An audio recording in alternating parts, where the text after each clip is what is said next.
नमस्कार दोस्तों, आपका स्वागत है आपका अपने चैनल टारगेट मंत्रा में।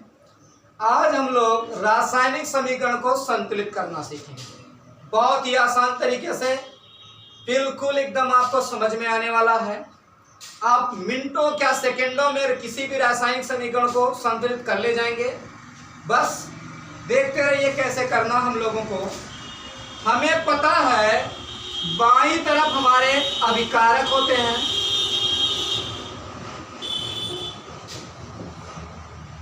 और एरो के दूसरे साइड होते हैं उत्पाद।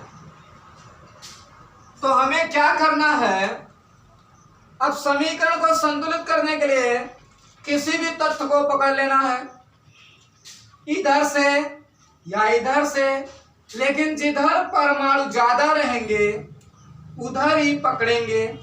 तो जैसे हम देखते हैं Fe, अगर हम सबसे पहले Fe को पकड़ते हैं तो देखते हैं उत्पाद में Fe की संख्या 3 है, जबकि अभिकारक में केवल और केवल एक Fe है।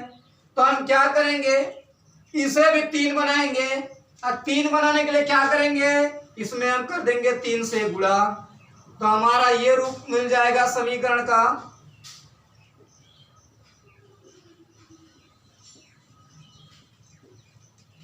अब हम देखेंगे Fe तो हमारा संतुलित हो चुका है, 3 Fe यहाँ है। अब हम संतुलित करते हैं ऑक्सीजन को। देखेंगे उत्पाद में ऑक्सीजन की संख्या 4 है, जबकि अभिकारक में केवल और केवल एक ऑक्सीजन है। तो ऑक्सीजन को हम संतुलित करते हैं, यानी इस ऑक्सीजन को हमें 4 बनाना है। तो इस जल में हम किससे गुणा करेंगे, 4 से गुणा कर देंगे। अब हमारा जो है ऑक्सीजन 4 है, ऑक्सीजन 4 है। अब यहां अगर देखते हैं हाइड्रोजन की संख्या, हाइड्रोजन यहाँ 4 दूना 8 हो चुके हैं, जबकि यहाँ केवल 2 हाइड्रोजन है। तो दोस्तों हम क्या करेंगे 3Fe plus 4H2O arrow Fe3 और वो 4। अब हमें हाइड्रोजन को इस साइड भी 8 बनाना है, तो 2 हाइड्रोजन हमारे पास हैं, 4 से हम गुणा कर दें तो हमारा 4 दूनी 8 हाइड्रोजन इधर हो जाएगा। दोस्तों 3 Fe इधर है, 3 Fe इधर है, 4 ऑक्सीजन है, 4 ऑक्सीजन है, 4 दूना 8 हाइड्रोजन है, 4 दूना 8 हाइड्रोजन है। यह हमारा समीकरण संतुलित हो चुका है। अब किसी भी रासायनिक समीकरण में अभिकारक और उत्पाद की भौतिक अवस्था दिखाना अति आवश्यक होता है। तो किसी भी समीकरण में जलीय अवस्था को, गैस अवस्था को दोस्तों हम दिखाएंगे, गैस अवस्था को हम दिखाएंगे, किससे दिखाएंगे दोस्तों, G से दिखाएंगे। जबकि ठोस अवस्था को दिखाएंगे दोस्तों S से, और दोस्तों द्रव अवस्था को दिखाएंगे हम L से, और जलीय अवस्था को दोस्तों हम दिखाएंगे AQ से। तो किसी भी रासायनिक समीकरण में उसकी अवस्था को बताना बहुत ही जरूरी है, भूलेंगे नहीं दोस्तों हम लोग। और अगर हमें गैस अवस्था दिखाना होगा तो G, ठोस अवस्था दिखाना होगा तो S, द्रव अवस्था दिखाना होगा तो L, जलीय अवस्था दिखाना होगा तो AQ।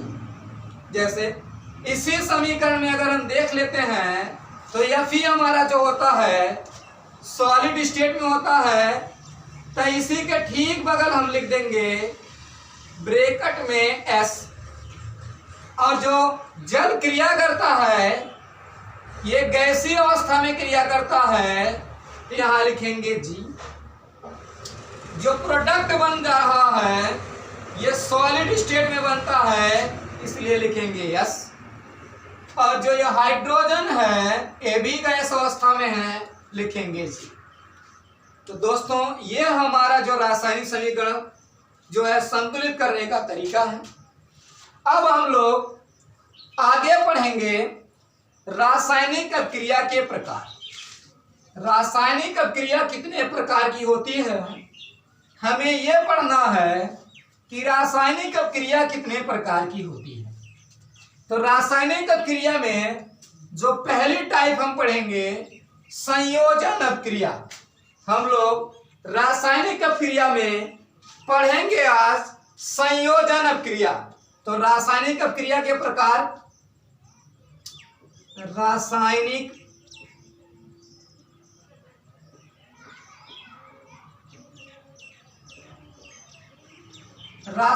अभिक्रिया के प्रकार में आज हम पहला अभिक्रिया पढ़ेंगे संयोजन अभिक्रिया।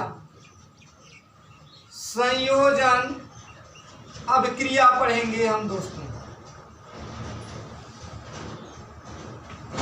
संयोजन अभिक्रिया किसे कहते हैं ये जानेंगे।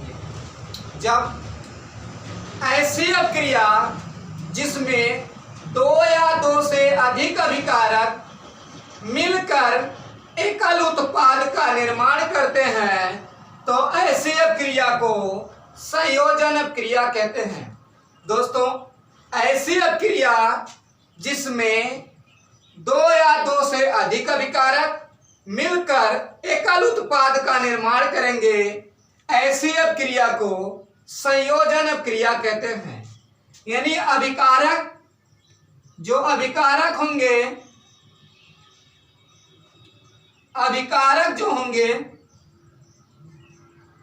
वो दो होंगे। मान लीजिए एक अभिकारक ए हो गया और दूसरा बी हो गया, और ये दोनों रासायनिक अभिक्रिया के फलस्वरूप एकल उत्पाद बनाएंगे ए बी। तो अभिकारक कम से कम दो होंगे और उत्पाद जो बनेगा केवल और केवल एक बनेगा। जैसे अगर कार्बन को जलाया जाता है, कार्बन इन सॉलिड स्टेट में पाया जाता है, अगर इस कार्बन को हम जलाते हैं तो ऑक्सीजन की उपस्थिति में जलेगा और कार्बन डाइऑक्साइड का निर्माण होता है और ऊष्मा मिलती है। तो कार्बन जब जलता है ऑक्सीजन की उपस्थिति में कार्बन डाइऑक्साइड बन रहा है और ऊष्मा मुक्त हो रही है। ये कैसी अभिक्रिया है? संयोजन अभिक्रिया है। ऐसे जब कैल्शियम ऑक्साइड जल से क्रिया करता है, जब कैल्शियम ऑक्साइड जल से क्रिया करता है तो कैल्शियम हाइड्रोक्साइड का निर्माण होता है। जैसे कैल्शियम ऑक्साइड जब जल से क्रिया करेगा तो बनाएगा आपका कैल्शियम हाइड्रोक्साइड और प्लस मुक्त होगी। तो जो कैल्शियम ऑक्साइड जल से क्रिया करता है तो क्या बनाता है दोस्तों? कैल्शियम हाइड्रोक्साइड बनता है और ऊष्मा मुक्त होती है। यहां हम देख रहे हैं दो अभिकारक हैं और मिलकर एकल उत्पाद बना रहे हैं। यहां देखेंगे ये सॉलिड स्टेट में, ये लिक्विड स्टेट में और ये जलीय स्टेट में प्राप्त होता है। तो कैल्शियम ऑक्साइड जब जल से क्रिया करता है तो कैल्शियम हाइड्रोक्साइड बुझे हुए चूने का निर्माण करता है।